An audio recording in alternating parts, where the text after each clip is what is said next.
Hello and welcome to code with Nishchal. तो इस वीडियो में हम देखने वाले time complexity of recursive programs, right, जो कि हमने पहले भी देखी थी बैक सब्स्टिट्यूशन मेथड से। अब हम देखने वाले रिकर्सिव ट्री मेथड से सेम क्वेश्चंस में कैसे सोल्व कर सकता हूं। तो सबसे पहले यहाँ पे बात हो रही है ट्री की, राइट। तो ट्री क्या है, कुछ ऐसा, अगर तुम्हें पता नहीं है ट्री कैसा है तो ट्री ऐसा दिखता है कुछ, राइट। ये जो हमारा अपना एक नोड होता है, इन सबको हम क्या कहते हैं, नोड्स कहते हैं, राइट। एक बेसिक इंट्रोडक्शन दे रहा हूं तुम्हें ट्री के बारे में, राइट, तुम आगे पढ़ोगे ट्री के बारे में भी। तो ये मेरा रूट नोड कहलाता है, और ये सब मेरे क्या है, लीफ नोड कहता हूँ या फिर चाइल्ड कहता हूँ मैं इनको, चिल्ड्रन है ये मेरे सारे, राइट। इस रूट के ही दो चिल्ड्रन है। सपोज ये अगर रूट होगा तो इनके, मतलब इन दोनों के लिए अगर ये रूट है, ये चिल्ड्रन है तो इनके लिए ये रूट है, राइट। तो मेन रूट मेरा ये, इनके ये सब चाइल्ड है, और ये लास्ट लेवल वाले नोड्स को अपन लीफ नोड भी कहते हैं। इतना बेसिक इंट्रोडक्शन काफी है अभी के लिए। अब हम बात करेंगे रिकर्सिव ट्री मेथड के लिए। तो सपोज हमारे पास दो चीजें, एक तो है रूट और दूसरा हमारे पास चाइल्ड। तो रूट हमें क्या बताएगा कि टोटल कॉस्ट अपने प्रोग्राम की कितनी है, right. Total cost,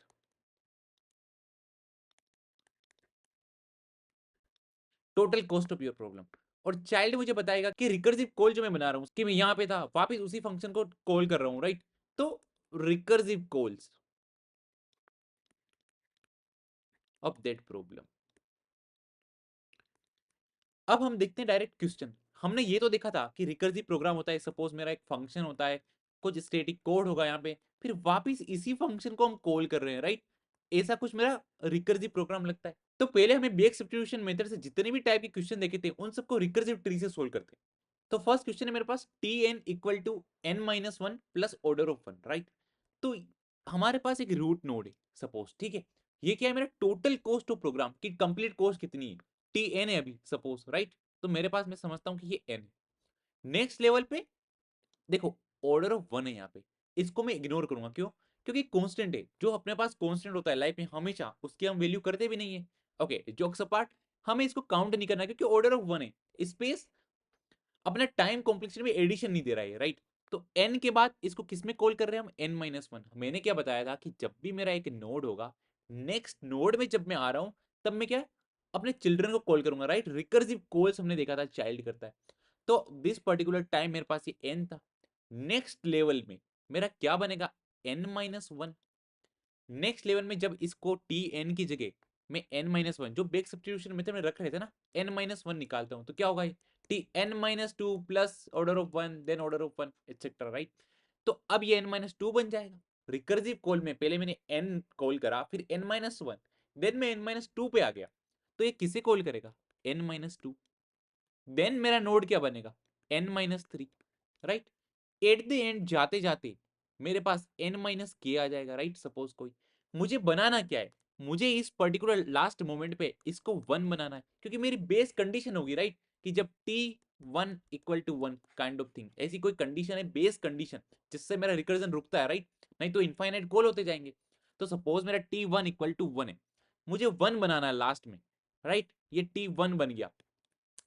in this case मुझे क्या करना है कि ये n माइनस के जो है मेरा, n माइनस के क्या बन जाएगा, ये वन बन जाएगा, तभी मेरा रिकर्जन स्टॉप होगा, राइट। और मुझे कैलकुलेट क्या करना है वो भी हम देखने वाले हैं। तो मुझे कैलकुलेट क्या करना है कि सपोज मेरे जितने भी रूट के एलिमेंट है, दिस वन, इन सब की टोटल कॉस्ट मेरी टाइम कॉम्प्लेक्सिटी होगी।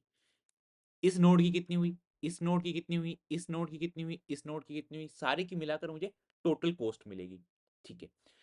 अब ये मेरा क्या है, एक लेवल है। ये मेरा क्या है, एक लेवल है। ये मेरा क्या है, एक लेवल है। Suppose level zero, level one, level two. ये भी कह सकता हूं मैं कि level zero, level one, level two, इन सब की कॉस्ट मिला लो, या फिर इन सब की अलग अलग से कॉस्ट, एक ही बात है, राइट।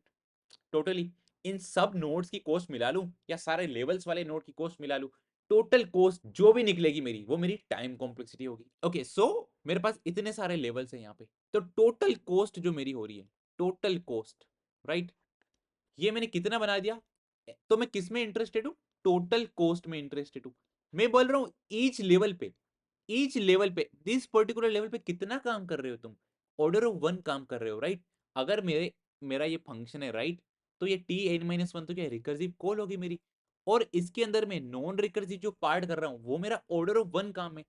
इस लेवल पे मैं ऑर्डर ऑफ 1 काम कर रहा हूं, इस लेवल पे ऑर्डर ऑफ 1 काम कर रहा हूं, इस लेवल पे ये वाले नोड ऑर्डर ऑफ 1 काम कर रहे हैं, ऑर्डर ऑफ 1 काम कर रहे हैं। तो इसको तो मैंने T1 बना दिया एट द एंड, तो T1 और साथ में ये ऑर्डर ऑफ 1 जो काम कर रहे थे कितनी बार कर रहे हैं, सपोज तुम देखोगे तो स्टार्टिंग में 0 से लगा के कितने टाइम कर रहे हैं, right? Suppose order of 1 time, n minus के इक्वल टू 1 है मेरा, तो सपोज मेरा k कितना हो जाएगा यहां से, n माइनस 1 हो जाएगा। n माइनस के इक्वल टू 1, ये n माइनस के था, इसको मुझे 1 बनाना था, t ऑफ 1 काम, राइट? इसको 1 करूंगा तभी मेरी बेस कंडीशन रिकर्जन स्टॉप होगा। Now k equal to n minus 1, तो सपोज मेरा कोई काम है वो 0 से k तक हो रहा है, राइट?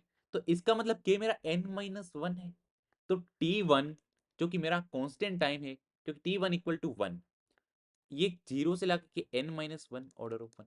तो अब तुम देखो कि 0 से n माइनस 1 का कितने कितने स्टेप होंगे, n step, right? n minus 1 और मैं 0 भी काउंट कर लेता हूं, तो it will be like n minus 1 plus 1 order of n। तो ये कितना टोटल कितना बनेगा, ये वाला जो तुम्हारा पार्ट बनेगा, ये वाला जो तुम्हारा पार्ट बनेगा, तो T1 plus order of n ये तुम्हारा पार्ट बनेगा। हमें पता है कि T1 कांस्टेंट है क्योंकि इसकी वैल्यू 1 होती है, तो टाइम कॉम्प्लेक्सिटी मेरी कितनी होगी, ऑर्डर ऑफ n होगी। देखो फर्स्ट टाइम कैलकुलेशन कर रहे हैं इसलिए मुझे इतना लंबा लॉजिक लग रहा है यहाँ पे, बाकी मैं सीधा देखूंगा कि n minus one, n minus one, n minus two, n minus three, हर जगह ऑर्डर ऑफ 1 काम हो रहा है। कितने स्टेप लग रहे हैं मुझे टोटल, n माइनस के मेरा n माइनस 1 बन गया, n माइनस 1 बन गया, मतलब 0 से n minus 1 step, n step, n step किस काम को करने के लिए लग रहे हैं, ऑर्डर ऑफ 1 काम को करने के लिए लग रहे हैं simply. Then order of n multiply order of 1, that is my order of n। तो big O of n is my time complexity. Next हमारे पास है T N equal to T N by two plus order of 1। ये recurrence relation है, right? तुम्हें पता होगा कि एक रिकर्सिव प्रोग्राम था, हमने पहले देखा था ना रिकर्सिव प्रोग्राम को कैसे कन्वर्ट करते हैं हम, ठीक है? T N equal to T N by two plus order of 1, मेरे रूट लेवल में कितना होगा, n होगा। नेक्स्ट लेवल में it will be T N by two, okay, n by two. Next level n by four, isn't it? अगर मैं n की जगह n बाई टू रखूं तो n by four, it will be 2 power 2, right? Next level में it will be n upon 2 power 3। तो तुम्हें नहीं लगता कि जब एट द एंड मुझे इसको t1 बना रहा है, t1 इक्वल टू 1, t1 बनाना है मुझे, right? Base condition recursion stop करना है, उस केस में तो n अपॉन 2 पावर k कितना बनेगा, 1 बनेगा। इसका मतलब 2 power k equal to n और k equal to log n, ठीक है? अब हमें देखना है काम कितना हो रहा है, ऑर्डर ऑफ 1 काम हो रहा है, फर्स्ट स्टेप इस लेवल पे ऑर्डर ऑफ 1 काम, ये मेरा ऑर्डर ऑफ 1 काम कर रहा है। सारे कितने काम कर रहे हैं, ऑर्डर ऑफ 1 काम कर रहे हैं, राइट? तो मेरा अगर मैं देखूं कि समेशन ऑफ ऑर्डर ऑफ 1 काम करने कितना है, स्टार्टिंग 0 से लगा के k तक वैल्यू, तो अगर मैं समेशन 0 से k मेरा क्या है, log n, तो एक काम अगर तुम log n टाइम कर रहे हो तो कितना होगा काम, log n बनेगा, नहीं बनेगा? तो ऑर्डर ऑफ और big of log n is my time complexity. क्यों? क्योंकि मेरा n अपॉन 2 पावर k था, n अपॉन 2 पावर k को मुझे कितना बनाना है, 1 बनाना है, राइट? तब मेरा रिकर्जन स्टॉप होगा। तो 2 power k equal to n, तो k इधर जाएगा तो इसका मतलब क्या होगा, log base 2n, log n, right? और हर स्टेप में कितना काम कर रहा हूं मैं, ऑर्डर ऑफ 1 काम कर रहा हूं। इट मींस मेरे पास log n स्टेप है, log n नोड्स है ऐसा समझो, एंड देन ऑर्डर ऑफ 1 काम हो रहा है, right? It will be like n, n by to, n by three. और तुमने देखा भी होगा पुरानी टाइम कॉम्प्लेक्सिटी प्रोग्राम में, जब भी हम डिवाइड बाई टू कर रहे थे, हम कितने स्टेप चलते थे, log n स्टेप। सपोज मेरा n 10 होता तो कितना हो, 10 divide by two 5, then 5 divide by two, right, 2, then 2 divide by two 1, right? कितने log n स्टेप चलता रहा, राइट? ओनली तो log n nodes are there, order of 1 काम हो रहा है हर नोड का, तो इट मींस कि log n will be my time complexity. Next we have tn equal to 2n minus one plus tn minus two plus order of 1, okay? तो सबसे पहला मेरा नोड होगा सपोज कोई ऐसा n, वो क्या कर रहा है, n minus one then n minus two, ये तो अपना कांस्टेंट है, राइट? नॉन रिकर्सिव जो पार्ट है उसका जो हम कर रहे हैं वो ऑर्डर ऑफ 1 है मेरा, ठीक है? नेक्स्ट लेवल पे मेरा क्या बन जाएगा, n minus two, n minus three, right? n की जगह अगर n माइनस वन रख के देखो, n माइनस टू, और n माइनस टू रख के देखोगे तो n minus three, n minus to क्या बनेगा, n minus three, n minus four, ऐसे चलता रहेगा, राइट? ऐसे चलता रहेगा, like suppose n minus three, n minus four, n minus four, n minus five and so. अब सीधी बात, ऑर्डर ऑफ 1 काम हो रहा है, इस लेवल पे निकालना है। ये मेरा n ऑर्डर ऑफ 1 काम कर रहा है, ये मेरा नोट ऑर्डर ऑफ 1 काम कर रहा है, राइट? ये मेरा नोट ऑर्डर ऑफ 1 काम कर रहा है, तो सारे नोड मेरे ऑर्डर ऑफ 1 काउंट कर रहे हैं। इसका मतलब ये नहीं कि मेरे जितने number of nodes and work done, यही तो हम करते थे कि मेरे टोटल काम कितने नोड है मेरे और हर नोड कितना काम कर रहे हैं। अगर दोनों को मल्टीप्लाई कर दूं तो सारे नोड्स का मेरे को क्या टाइम मिल जाएगा, कितनी स्टेप्स लगी, तो वो मेरी टाइम कॉम्प्लेक्सिटी बन जाएगी। नंबर ऑफ नोड्स, कितने नोड है, तो देखो यहां मेरे पास कितने 1 नोड थे, यहाँ पे 2 थे, यहाँ पे 4 थे, राइट। तो ऐसे बढ़ रहे हैं 2 power 0, 2 power 1, 2 power 2, 2 power 3, 2 power 4, 2 power 5। तो at the end of the day हमारे पास 2 पावर n नोड्स होंगे, ऐसे अगर चलते रहे हम तो। और वर्क डन जो भी अपने पास n होगा, राइट, उतने नोड्स होंगे अपने पास। तो वर्क डन कितना कर रहे हैं, ऑर्डर ऑफ 1, हर स्टेप पे ऑर्डर ऑफ 1 कर रहे हैं। तो 2 power n multiply by order of 1, time complexity कितनी होगी, big of 2 power n is my time complexity. Next behave, देखो ये रिकरेंस रिलेशन है, इनको मैं चाहूं तो एक एक पे बड़ा वीडियो बनाया जा सकता है, लेकिन हमें फास्टेस्ट वे पॉसिबल निकालनी है टाइम कॉम्प्लेक्सिटी इंटरव्यूज के लिए, राइट। तो अगर T N equal to 2t n/2 plus C of N, right, C अपना कॉन्स्टेंट वर्क है, राइट। और t1 इक्वल टू 1 हमें पता है कि जब t1 हो जाता है तो हमें 1 कॉन्स्टेंट टाइम अपना, ठीक है। अब 2t n/2, 2t n/2, right, n/2 two times, तो सपोज मेरा यहाँ पे n है स्टार्टिंग में note, then n/2, then n/2, work done कितना हो रहा है, n हो रहा है, राइट, c ऑफ n। तो इस n के लिए मेरा c ऑफ n वर्क हो रहा है, right. n/2 and n/2, n divide हो गया 2 पार्ट्स में, काम कितना हो रहा है दोनों मिला के, c of n। Next, it will be my n/4, 2 power 2 I can write, and then n/4, 2 power 2, it will be n/2 power 4, 2 power 2, and n upon 2 power 2। Next time ये कितना बनेगा, n अपॉन 2 पावर 3, मतलब n/4 तो है, divide by 2 करेंगे तो n/8 हो जाएगा, right, 2 power 3। It will be n upon 2 power 3, n upon 2 power 3, n upon 2 power 3, and this kind of thing. तो ऐसे जाते जाते सपोज मेरा क्या है, ये लेवल 0 है, राइट, लेवल 0, ये लेवल 1, लेवल 2, लेवल 3, राइट।